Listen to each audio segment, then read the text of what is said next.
મિત્રો, હું ફરી તમારું માનવ ક્લાસીસમાં હાર્દિક સ્વાગત કરું છું। તો આજે આપણે ધોરણ 6 ગાલા સ્વદેય પોથીનો સામાજિક વિજ્ઞાનનો 5મો પાઠ લાવી રહ્યા છીએ। તો ફટાફટ આપણી ચેનલને લાઈક એન્ડ સબસ્ક્રાઇબ કરી નાખો, જેથી દરેક વિડીયો તમને મળતા રહે અમારી ચેનલ ઉપર, અને તમારા ફ્રેન્ડને પણ શેર કરો, તેથી એ પણ જોઈ શકે દરેક વિડીયો। એના માટે ચાલો, 5મા પાઠનું નામ છે ઇન્ડિયા અર્થાત ભારત। તો કે એના વિકલ્પનું સોલ્યુશન પહેલા આપણે કરીએ તો કે નકશાના આધારે જણાવો કે ભારતીય ઉપખંડમાં કયા દેશનો સમાવેશ કરી શકાય નહીં। તો કે જાપાન। ભારતનો સૌથી પ્રાચીન વેદ કયો છે? તો કે ઋગ્વેદ। ઋગ્વેદના લખાણમાં ભારતીય ઉપમહાદ્વીપમાં ઉત્તર પશ્ચિમ પ્રદેશનું નામ શું હતું? તો કે સપ્ત સૈંધવ। ભારતનું સૌથી પ્રાચીન મહાકાવ્ય કયું છે? તો કે મહાભારત। કયા મહાકાવ્યમાં ભારતીય ઉપખંડ માટે ભારતવર્ષ અને જંબુદ્વીપ શબ્દનો ઉપયોગ કરવામાં આવેલ છે? તો કે મહાભારતમાં। સમગ્ર ભારતીય ઉપમહાદ્વીપ માટે પ્રથમ કયા શબ્દનો ઉપયોગ થયેલ જણાય છે? તો કે ભારતવર્ષ। ભરત નામનો પ્રથમ ઉલ્લેખ કયા વેદમાં થયો છે? તો કે ઋગ્વેદમાં। સમ્રાટ અશોકના એક શિલાલેખમાં સમગ્ર ભારતનું વર્ણન કરવા માટે કયા શબ્દનો ઉપયોગ થયેલ છે? તો કે જંબુદ્વીપનો। પછી છે 9મું, દક્ષિણ ભારતમાં આપણા દેશનું નામ કઈ રીતે લખવામાં આવેલ છે? તો કે ભારતમ। કયા દેશના નિવાસીઓએ સૌપ્રથમ ભારત નામનો ઉલ્લેખ કર્યો? તો કે પ્રાચીન ઈરાન। ફારસી ભાષામાં સિંધુ શબ્દનો રૂપાંતરણ શબ્દ કયો છે? તો કે હિન્દુ। પ્રાચીન યુનાનીઓએ ભારતીય પ્રદેશને કયું નામ આપ્યું હતું? તો કે ઇન્ડોઈ કે ઇન્ડિકે। સામાન્ય 7મી સદીમાં કયા ચીની યાત્રીએ ભારતની યાત્રા કરી હતી? તો કે જુઆન સેંગે। કયો ચીની શબ્દ સિંધુ શબ્દને લેવામાં આવ્યો હતો? તો કે તિયાનઝુ। હિન્દુસ્તાન શબ્દનો ઉલ્લેખ 1800 વર્ષ પહેલા કઈ ભાષામાં શિલાલેખોમાં થયો હતો? તો કે ફારસી। કઈ ભાષાના હિન્દ શબ્દ સંપૂર્ણ રીતે એક ભૌગોલિક શબ્દ છે? તો કે ફારસીમાં। આ બાજુ તમને ખાલી જગ્યા આપેલી છે। પહેલું છે સિંધુ નદી ખાલી જગ્યા પર્વતમાળામાંથી નીકળે છે? તો કે હિમાલય। મહાભારતના સમયનો પ્રાગ જ્યોતિષ શબ્દ પ્રદેશ ખાલી જગ્યા રાજ્યનો કેટલો ભાગ હતો? તો કે અસમ। ભારત વર્ષ એટલે ખાલી જગ્યા દેશ એમ પ્રથમ ઉલ્લેખ ઋગ્વેદમાં થયો છે? તો કે ભારતનો। સમગ્ર ભારતનું વર્ણન કરવા માટે સમ્રાટ અશોકે શિલાલેખમાં ખાલી જગ્યા નામનો ઉલ્લેખ કર્યો હતો? તો કે જંબુદ્વીપ। સમ્રાટ અશોકના સમયમાં ભારતીય ઉપખંડમાં આજના બાંગ્લાદેશ, પાકિસ્તાન અને ખાલી જગ્યામાં ભાગોનો સમાવેશ થતો હતો? તો કે અફઘાનિસ્તાન। ઉત્તરે આવેલા મહાન પર્વતને ખાલી જગ્યા કહેવામાં આવે છે? તો કે હિમાલય। પર્શિયન લોકો ખાલી જગ્યા દેશના નિવાસી હતા? તો કે ઈરાન। પ્રાચીન ફારસીમાં ખાલી જગ્યા સંપૂર્ણ રીતે ભૌગોલિક શબ્દ છે? તો કે હિન્દુ। આપણા દેશનું બંધારણ પ્રથમ ખાલી જગ્યા ભાષામાં અને પછી હિન્દી ભાષામાં લખાયું હતું? તો કે અંગ્રેજી। ચીની લોકો ખાલી જગ્યાની ભૂમિ તરીકે ભારતનો આદર કરતા હતા? તો કે બૌદ્ધ। હવે નીચે ખરા ખોટા જોઈએ આપણે। પહેલું ખરું ખોટું છે ભારતની ઉત્તરે હિન્દ મહાસાગર આવેલો છે? તો કે ખોટું। જંબુદ્વીપ શબ્દ ભારતીય ઉપખંડનો પર્યાય બની ગયો હતો? સાચું। ભારતીય સમ્રાટ અશોકનો સમય 5મી સદી CE માનવામાં આવે છે? તો કે ખોટું। પ્રાચીન ભારતીય પાસે ભૂગોળનું સારું જ્ઞાન હતું? તો કે સાચું। જુઆન ઝેંગે ભારતીય ગ્રંથોનો ફારસી ભાષામાં અનુવાદ કર્યો હતો? તો કે સાચું। ખોટું આવશે એમાં। હિન્દુસ્તાન શબ્દનો ઉલ્લેખ ફારસી શિલાલેખમાં કરવામાં આવ્યો છે? તો કે સાચું। ઋગ્વેદ ભારતની સમગ્ર ભૂગોળનું વર્ણન કરે છે? ખોટું। વિષ્ણુ પુરાણ સમગ્ર ઉપખંડનું વર્ણન કરે છે? તો કે સાચું। મહાભારતમાં ઘણા પ્રદેશોથી યાદી છે, જેમાં કાશ્મીર, કચ્છ, કેરળમાં સહિત કેટલાક પ્રદેશોમાં ઉલ્લેખ કર્યો છે? તો કે સાચું। પછી છે હિન્દુસ્તાન શબ્દનો ઉપયોગ 2000 વર્ષ પહેલા સૌપ્રથમ એક યુનાની ગ્રીક શિલાલેખમાં કરવામાં આવેલો છે? તો કે ખોટું। પ્રાચીન ફારસી ભાષામાં હિન્દુ શબ્દ હિન્દુ ધર્મનો ઉલ્લેખ કરે છે? તો કે ખોટું। ઇન્ડિયાને વિદેશી યાત્રીઓ દ્વારા ભારત નામ આપવામાં આવ્યું હતું? તો કે ખોટું। પછી છે જોડકા આપેલા છે તમને અહીંયા પાછળ। તો કે એમાં સિંધુ છે તો એમાં આવશે સિંધુ નદીનો પ્રદેશ। પછી છે સૌરાષ્ટ્ર તો કે સૌરાષ્ટ્ર। પછી જંબુદ્વીપ તો એમાં આવશે જાંબુના વૃક્ષની ભૂમિ। પછી વંગ તો એમાં આવશે બંગાળ। પ્રાગ જ્યોતિષ તો એમાં આવશે અસમ। પછી નીચે તમને આપેલું છે પેલું ઋગ્વેદ તો કે ભારતનો સૌથી જૂનો ગ્રંથ। વિષ્ણુ પુરાણ તો એમાં આવશે એક પ્રાચીન ગ્રંથ। પછી મહાભારત તો તો કે ભારતનું સૌથી પ્રસિદ્ધ મહાકાવ્ય. પછી સમ્રાટ અશોક, તો શિલાલેખો બનાવનાર સમ્રાટ જુઆન સેંગ, તો કે એમાં છઠ્ઠું ચીની યાત્રી. હવે છે એમાં પહેલો પ્રશ્ન, પ્રાચીન સમયમાં ભારતમાં કયા પ્રકારના મુલાકાતીઓ આવતા હતા? તો કે પ્રાચીન સમયમાં ભારતમાં યાત્રાળુઓ, આક્રમણકારો, વિદ્યાર્થીઓ અને પ્રવાસીઓ જેવા મુલાકાતીઓ આવતા હતા. મહાભારત કાળની પ્રસિદ્ધ યુદ્ધભૂમિ કુરુક્ષેત્ર ક્યાં આવેલ છે? તો કે મહાભારત કાળની પ્રસિદ્ધ યુદ્ધભૂમિ કુરુક્ષેત્ર હાલ હરિયાણા રાજ્યમાં આવેલ છે. મહાભારત ગ્રંથ અનુસાર ભારત વર્ષ શબ્દનો અર્થ જણાવો. તો કે મહાભારત ગ્રંથ અનુસાર ભારત વર્ષ શબ્દનો અર્થ ભારતનો દેશ, ભારત દેશ જેમાં સમગ્ર ઉપખંડોનો સમાવેશ થાય છે. ચોથું છે ઋગ્વેદ ભારત વર્ષનો શો અર્થ કરવામાં આવે છે? તો કે લોકોનો એક મુખ્ય વૈદિક સમૂહ એ રીતે કરવામાં આવ્યો છે. જંબુદ્વીપનો અર્થ શું થાય? તો કે જાંબુના વૃક્ષની ભૂમિ એવા થાય છે. વર્તમાન સમયમાં આપણા દેશનું નામ કેવી રીતે લખવામાં આવે છે? તો કે સામાન્ય રીતે ઉત્તર ભારતમાં ભારત અને દક્ષિણ ભારતમાં ભારતમ લખવામાં આવે છે. પછી આ બાજુ સાતમું છે તમિલ સાહિત્યની કવિતા અનુસાર ભારતીય સીમાઓ જણાવો. તો કે તમિલ સાહિત્યની કવિતા અનુસાર ભારતીય સીમાઓ દક્ષિણમાં કેપ કન્યાકુમારીથી, ઉત્તરમાં મહાન પર્વત હિમાલય સુધી અને પશ્ચિમમાં અરબ સાગર તથા પૂર્વમાં બંગાળના ઉપસાગર જેટલું વિસ્તરેલું છે. હવે આઠમું છે ફારસીઓએ શિલાલેખમાં ભારતની ઓળખ કેવી રીતે આપી હતી?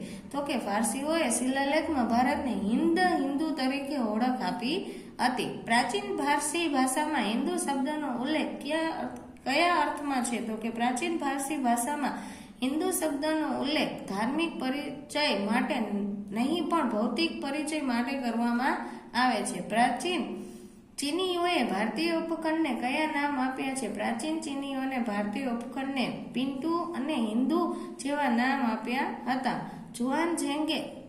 જુઆનઝેંગને પૂર્વમાં બીજા કયા નામે ઓળખવામાં આવે છે? તો કે ધ્યાનસાંગ, યુએનસ્વાંગ, વ્યુએન ત્યાસાંગ જેવા નામથી ઓળખવામાં આવે છે. ભારતમાંથી એકત્રિત કરેલા બૌદ્ધ ગ્રંથોનું જુઆનઝેંગે શું કર્યું? તો કે એકત્રિત કરેલા સંસ્કૃત ભાષાના બૌદ્ધ ગ્રંથોનું હસ્તપ્રતોમાં જુઆનઝેંગે ચીની ભાષામાં અનુવાદ કર્યું. 13મો પ્રશ્ન છે ચીની ભાષાના શબ્દ તિયાનઝુ નો અર્થ જણાવો. તો કે ચીની ભાષાના શબ્દ તિયાનઝુ નો અર્થ સ્વર્ગ તુલ્ય સ્વામી થાય છે. વિદેશી આક્રમણકારો હિન્દુસ્તાન શબ્દનો ઉપયોગ શા માટે કર્યો હતો? તો કે વિદેશી આક્રમણો હિન્દુસ્તાન શબ્દનો ઉપયોગ ભારતીય ઉપખંડનું વર્ણન કરવા માટે કર્યો હતો. હવે છે પેલું પારિભાષિક સમજૂતીઓ છે રાષ્ટ્ર. એમાં રાષ્ટ્ર એટલે ચોક્કસ સમુદાય કે જૂથના લોકોનો સમૂહ જેમનો ઇતિહાસ, ભાષા તથા ઉદ્ભવ વંશ એક જ હોય છે. દેશ તો એક એવો ભૂમિભાગ કે કોઈ અમુક પ્રજાનું વતન કે મુલક છે. પછી છે ઉપખંડ, મોટા ખંડના નાનો કે પેટા જમીન ભાગને ઉપખંડ કહે છે. બંધારણ એક દસ્તાવેજ જે રાષ્ટ્રના મૂળભૂત સિદ્ધાંતો અને કાયદાઓને દર્શાવે છે.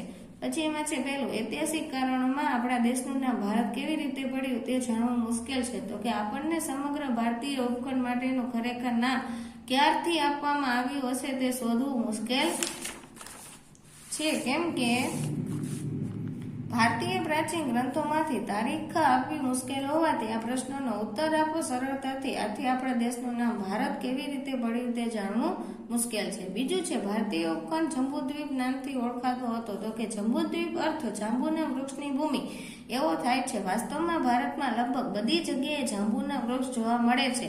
આપણા બધા જગ્યાએ ઘણી બધી જગ્યાએ જાંબુના વૃક્ષ હોય છે જે આપણે ખાઈએ જ છીએ અને મજા પણ આવે છે ખાવા માટે. તો પ્રદેશ કે દ્વીપ એટલે જંબુદ્વીપ. આમ ભારતીય ઉપખંડમાં બધી જ જગ્યાએ જાંબુના વૃક્ષ કરતા એટલે ભારતીય ઉપખંડને જંબુદ્વીપથી ઓળખવામાં આવે છે. ત્રીજું છે પ્રાચીન ભારતીયો ભૂગોળનું જ્ઞાન, સારું જ્ઞાન ધરાવતા હતા. તો કે આપણા ગ્રંથોમાં આપણા દેશની ઓળખ માટે ઉપયોગમાં લેવાયેલા નામ વિશે વિચારીએ તો એવું જાણવા મળે છે કે પ્રાચીન ભારતીય પાસે ભૂગોળનું જ્ઞાન હતું. વિષ્ણુ રાયણમાં ભારતની ઓળખ માટે એવો ઉલ્લેખ છે કે જે દેશ સમુદ્રની ઉત્તરે અને બર્ફીલા પર્વતોની દક્ષિણે આવેલો છે તેને ભારત કહે છે. એ જ રીતે એક પ્રાચીન તમિલ કવિતામાં ભારતનો પરિચય આપતા જણાવેલ છે કે દક્ષિણમાં કન્યાકુમારીથી ઉત્તરમાં મહાન પર્વત સુધી અને પૂર્વ મહાસાગરમાં સુધીનો પ્રદેશ છે ભારત. આમ આ બંને વિજ્ઞાનો ભારતની ભૂગોળનો પરિચય કરાવતા હોવાથી એવું કહી શકાય કે પ્રાચીન ભારતીય ભૂગોળનું સારું જ્ઞાન ધરાવતા હતા. હવે આગળ તમને પ્રશ્નોના ઉત્તર ટૂંકમાં લખો આપેલા છે તે જોઈએ આપણે. પહેલો પ્રશ્ન છે, પ્રકરણની શરૂઆતમાં આપેલ અવતરણનો અર્થ શું છે? લખો. તો કે પ્રકરણની શરૂઆતમાં શ્રી સર બિંદુનું અવતરણ આ મુજબ છે: ભારતમાં પ્રારંભિક કાળથી જ આધ્યાત્મિક અને સાંસ્કૃતિક એકતા સ્થાપિત થઈ ગઈ હતી, જે હિમાલય અને બે સમુદ્ર વચ્ચે માનવતાથી આ મહાન જીવધારાનું અભિન્ન અંગ થઈ ગઈ હતી. આ અવતરણનો અર્થ આ પ્રમાણે કરી શકાય કે આપણે દેશ ભારત પ્રારંભિક કાળથી જ આધ્યાત્મિક વિચારસરણી પર ચાલે છે. આ દેશમાં વસતા લોકો કોઈને કોઈ અસ્થાયી કુદરત સાથે આધ્યાત્મિક રીતે જોડાયેલા છે. આપણે સંસ્કૃતિઓનો માનનાર લોકો રહેતા હોવાથી કોઈ પણ ધર્મમાં લોકો આપણે આવકાર્યો છે. આપણા દેશોમાં વિવિધ ધર્મના સંસ્કૃતિના લોકો આવીને વસ્યા, તેમ છતાં દેશમાં સાંસ્કૃતિક એકતા જળવાઈ રહી છે. હવે બીજો પ્રશ્ન જોઈએ તો કે ભારતને વિવિધ નામોથી બોલાવવામાં આવતો એવું આપણે કહી શકીએ છીએ. તો કે ઇતિહાસમાં ભારતને તેના રહેવાસીઓ, પ્રવાસીઓ અને યાત્રાળુઓ દ્વારા ઘણા નામો આપવામાં આવેલા છે. સમુદ્ર શોખ જેવા રાજાઓ તથા વિદેશી પ્રજાઓ દ્વારા લખાયેલા લેખોમાં તથા શિલાલેખોમાં ભારત માટે હિન્દુસ્તાન, હિન્દુ, હિન્દ, ઇન્ડોનાઈ, ઇન્ડિકે, પિન્ટુ, યુદ્ધ, હિન્દુ, ઇન્ડિયા, ઇન્ડે જેવા વિવિધ નામોનો ઉપયોગ થયેલ જોવા મળે છે. આપણા પ્રાચીન ગ્રંથોમાં પણ ભારતવર્ષ, જંબુદ્વીપ જેવા નામનો ઉપયોગ ઉલ્લેખ થયો જોવા મળે છે. આથી એવું કહી શકાય કે ભારતનો વિવિધ નામોમાંથી બોલાવવામાં આવતો હતો. હવે છે, પ્રાચીન કાળમાં વિશ્વમાં જુદા જુદા ભાગોમાંથી લોકો ભારતની યાત્રા શા માટે કરતા હતા? આટલી લાંબી યાત્રા કરવા પાછળ તેમનો શો હેતુ હતો? તો પહેલા જોઈ, પ્રાચીન સમયથી વિદેશી યાત્રીઓ આપણા દેશની યાત્રા આવતા રહ્યા છે, જેમાં મેગસ્તીનિસ, ગ્રીક ફાયન, બૌદ્ધ ભિક્ષુ, ઝુએન્સ્વાંગ, ચીની બોસ સાધુ, અલબરુની ફારસી છે જેવા વિશ્વ પ્રસિદ્ધ યાત્રીઓ સમાવેશ થાય છે. તેના હેતુઓ નીચે મુજબ છે. પહેલું, આપણા દેશની ભવ્ય સંસ્કૃતિ જોઈને પણ ઘણા વિદેશી યાત્રીઓ અભ્યાસ માટે અને સંશોધન માટે પણ આવતા હતા.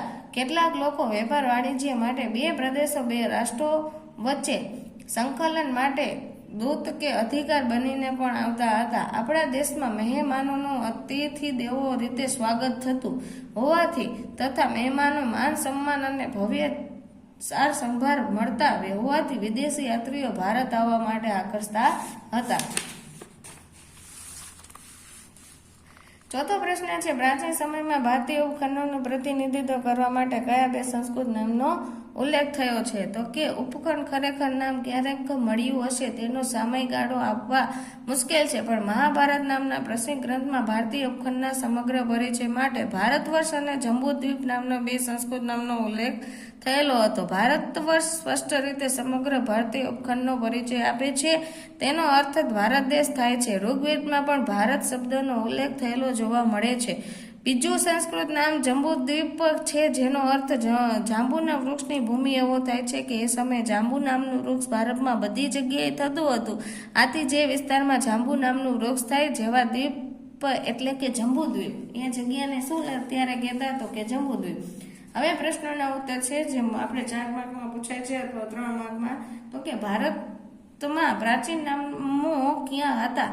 તો કે ભારતનો સૌથી જૂનો ગ્રંથ ઋગ્વેદ છે, જેમાં આપણા ઉપમહાદ્વીપનો ઉત્તર પશ્ચિમ પ્રદેશોનો સપ્ત સૈંધવ એટલે કે 7 નદીઓને ભૂમિ તરીકેનો ઉલ્લેખ જોવા મળે છે. સૈંધવ શબ્દ સિંધુ પરથી આવેલ છે. સિંધુ નદીના પ્રવેશને સિંધુ કહેવામાં હતું. પ્રારંભિક લેખો અને શિલાલેખોમાં પારસીઓએ ભારતનો હિન્દુ અને હિન્દુ જો બંને આમાં ન આવશે, આમાં નહીં, આમાં હિન્દુ છે તરીકે ઓળખ આપી હતી. તે તેમની ફારસી ભાષામાં સિંધુનું રૂપાંતર કર્યું હતું.